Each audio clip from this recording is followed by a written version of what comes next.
Otis is washing. Oh, I need to... Hi, I'm Dana. You can probably hear Otis washing in the background. He's a really loud washer.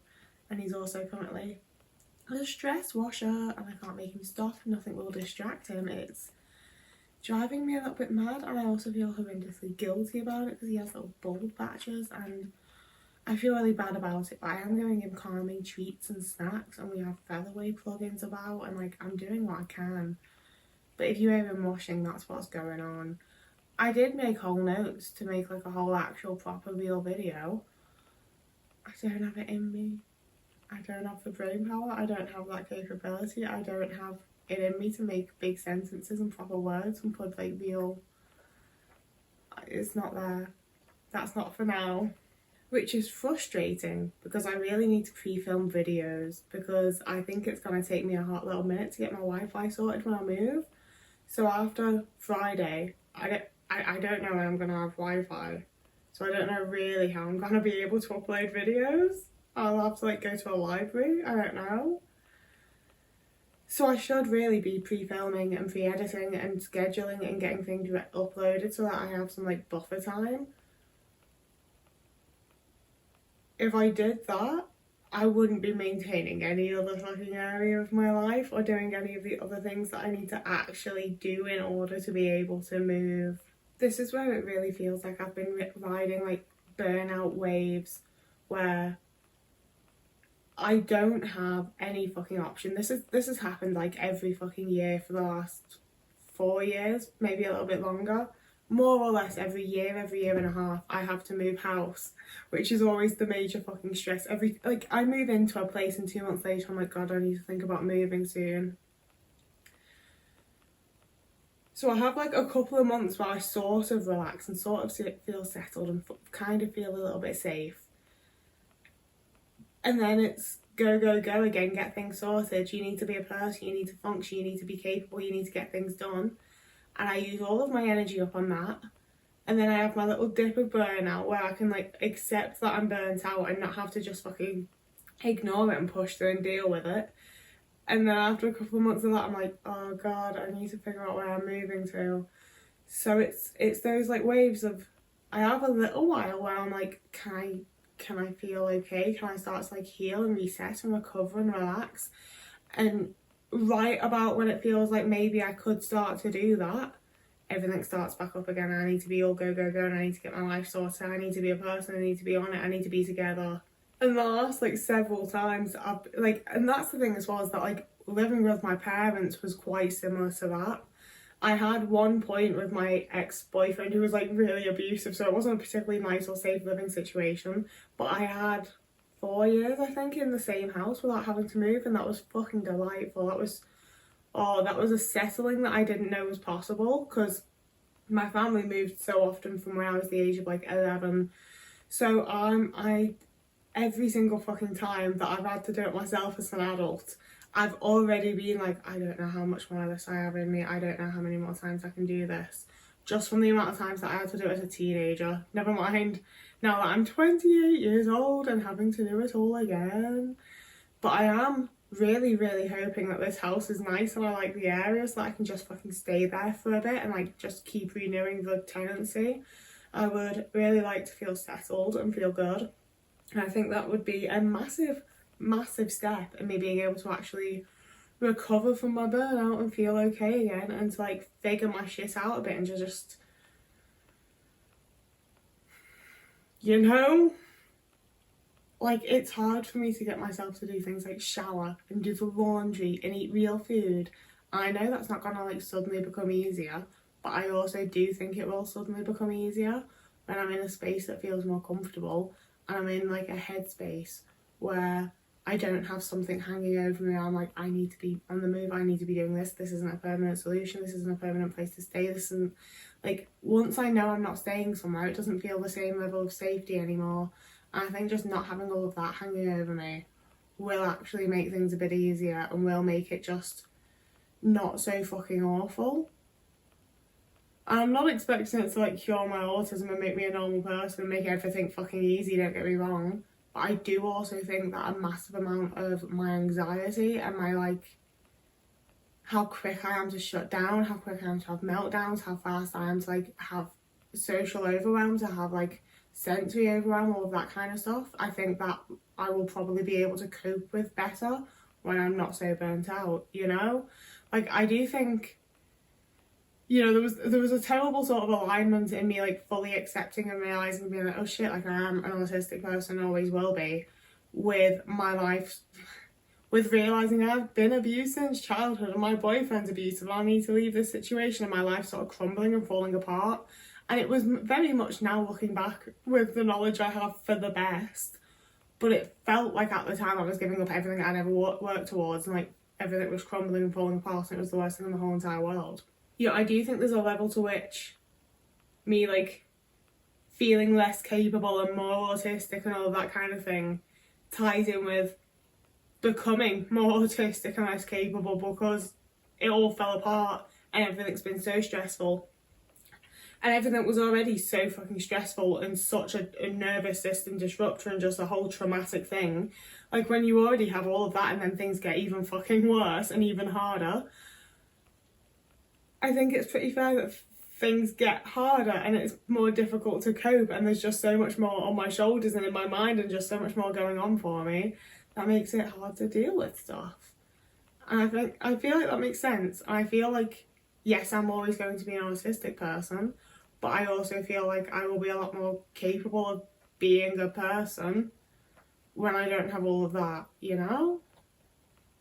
So it's one of those where I'm not out of burnout in the way of like, I'm having a lot of days where I do not feel capable of like being verbal and doing my facial expressions and like socially outwardly appearing to be a person, but I am being capable of packing my stuff up and moving the boxes downstairs and emailing the housing agency and doing the things that I actively need to be doing in order to facilitate me moving, you know?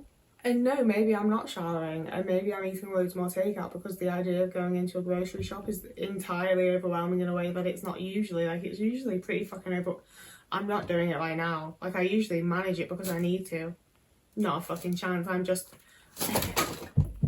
Nice one out, man. I'm just hemorrhaging money that I really shouldn't be on ordering takeout that I don't even particularly want to enjoy, because I've got fuck all in, because I can't deal with a grocery store. Barely managing to shower, barely managing to eat. A lot of things have fallen to the wayside because I very simply just do not have the energy to deal with them. I've stopped making my bed. I know that's like a really minor thing, but that's been a massive thing for me for like many, many years. It's just not getting made most mornings. That's not happening. You know, the things that aren't vital, urgent, must do things just aren't getting done, because those are the things that are causing like major, massive anxiety. So at least if I can mark those off, that's done. But then I feel like I need to recover from doing that thing, and so much other stuff just isn't getting done that really should be, but like I don't have it in me, so it just isn't.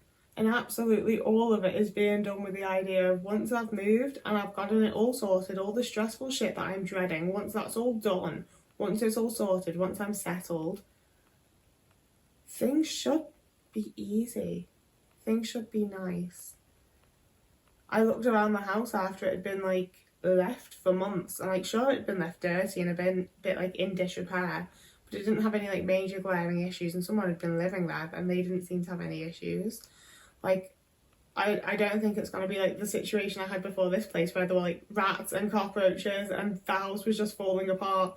Like, the floors were coming up and my housemate touched the fucking bath at one point and the tap fell off. Like, it was an absolute disaster. I'm so scared of that, but I don't think it's going to be happening again here. I think it should be a nice house. I'm moving in alone, so I'm not going to have to deal with a housemate and getting to know someone and trying to like work around them and work around their schedule or any of that stuff.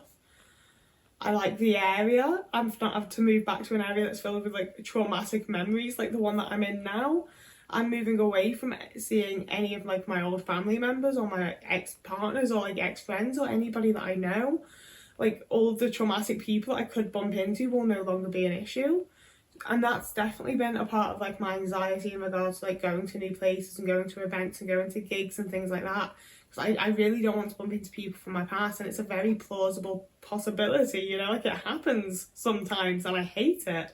So I'm really hoping that is actually a sway on that anxiety, and I don't just latch on to a new thing, and that means that I'm actually able to go out a bit more and meet people and make friends and build community. Like, I have a hell of a lot of hopes of how much easier things should be when I move, and I'm very scared it's wishful thinking, but a part of me is also like, it's what I've been planning with the knowledge of like, I think this will make me feel better, I think this will make things easier for me, things should be good. And that's very much the only thing that's driving me. If I hadn't latched onto my whole special interest thing of West Yorkshire, being like, I'm going to move there, I really don't know what the fuck I'd be doing right now. I think I'd be having a really horrible time with no clue, and it would be awful. I'm really glad that I at least have my little plan and have my little thing to latch onto to push myself through this. Because, like, my landlord's telling me I can't live here forever. Like, I can't live here forever. I do need to move, and I don't know what I'd be doing if I hadn't latched onto this. So I am at least like grateful to myself and quite proud of myself for that, to be honest with you, because I've never really known what the fuck it is I'm doing, you know? My parents' whole thing growing up was that we were going to move to Denmark, and then when that failed, our whole thing was that we were eventually going to move back to Liverpool. So we did, and then both my parents died, and I've just been here. And I don't really like it that much. I'm really fucking glad to finally have a thing that I want to do and places I want to be. I know you're all probably fucking sick of hearing this, but it's been such a massive thing for me, and it's so scary, and I'm so, but, yeah. But I also really hate being another influence that's like, you want to heal your burnout? Move away, change your life, reset everything.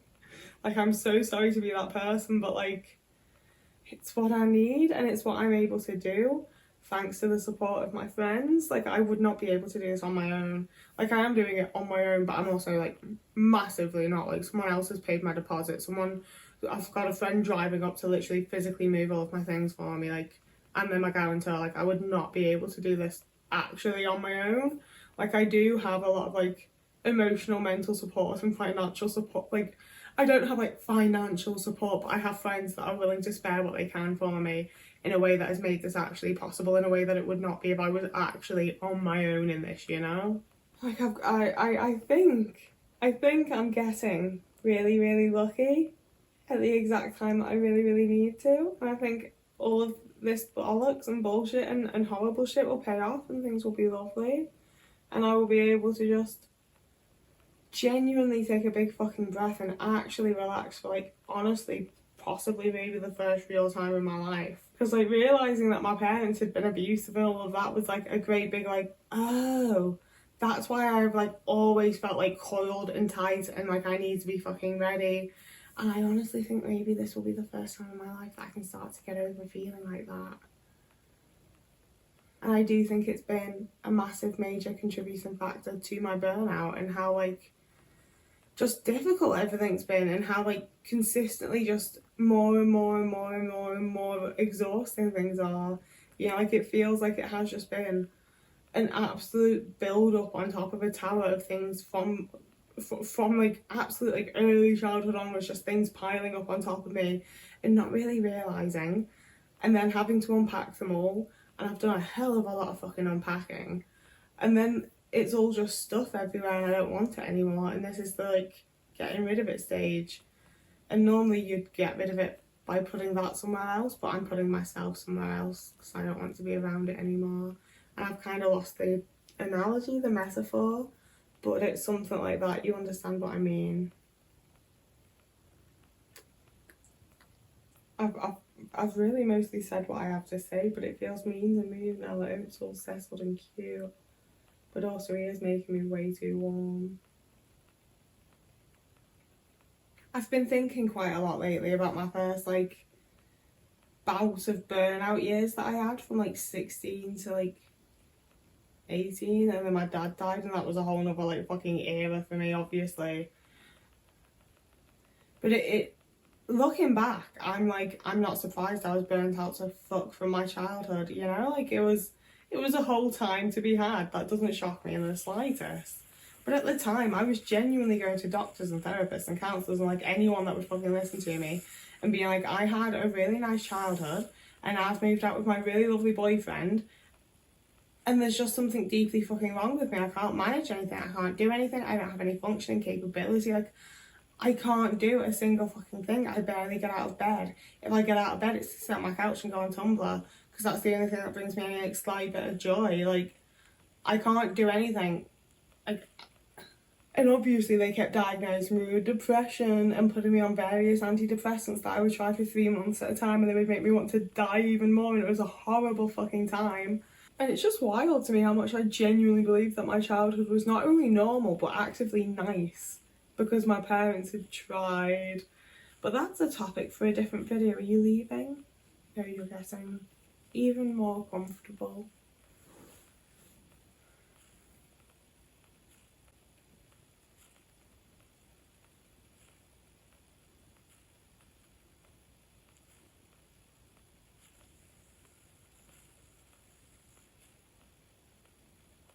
Are you handsome little boy?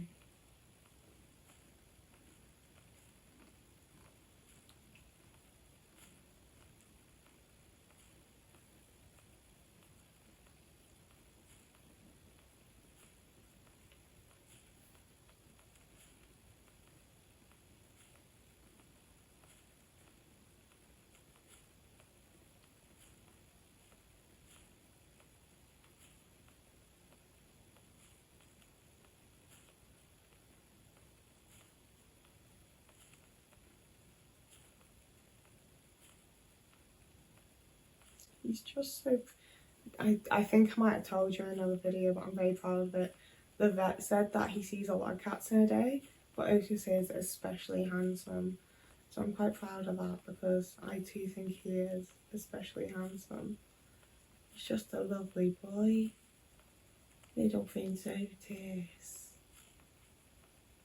Little Prince Otis, sailor of the 7 seas.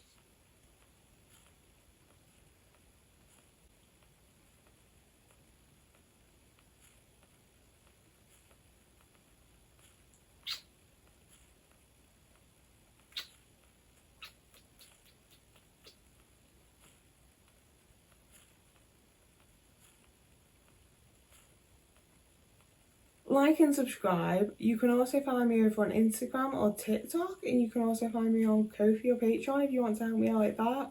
You can do whatever you want, go for it.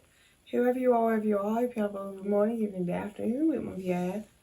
And me and Otis will see you again in a couple of days.